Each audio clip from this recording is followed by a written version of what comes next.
非洲的伊波拉病毒也咧增加，確診的病例915人，其中有234人已經死亡。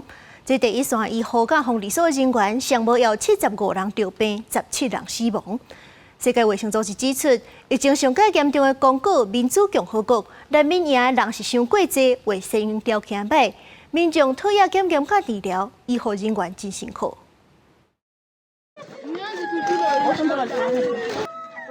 在死者家屬哭聲甲難民營群眾驚嚇的叫聲中，身穿規套防甲密防護衫的醫療甲衛生的工作人員，有的加白色絲帶啊，裝好的遺體放入棺材內底，有的佇死者在生前的厝內底看見留落物件，就要愛佇30度的高溫之下穿這個袂透開的防護衫。醫療工作人員也面對民眾故作驚嚇的心理。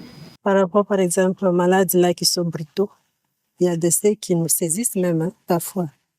Et on est obligé de se plier à leur volonté. Il y a de ceux qui ne collaborent pas et vous êtes obligé de les comprendre tels qu'ils sont. 由伊波拉病毒為着方式是接觸感染，無論是直接去接觸到患者的血液分泌物，也是患者有染過衫、床單、注射針頭這物件，攏可能有傳播病毒。當時這波爆發的病毒株本地不焦，就也無疫苗通用，讓現場的這個醫療工作人員面臨真大的危險。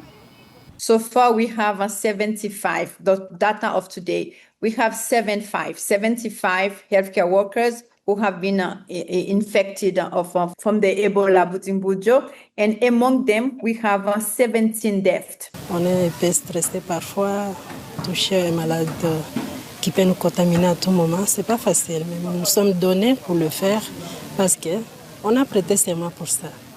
外電報道指出，民主剛果算講是全世界醫護人員上少的國家之一，平均每1萬人只有11個醫療工作者。對著這擺大爆發，非洲聯盟已經甲鄰國烏干達這幾個國家參詳好，要派遣醫療人員來支援。廣視新聞，徐嘉玲編譯。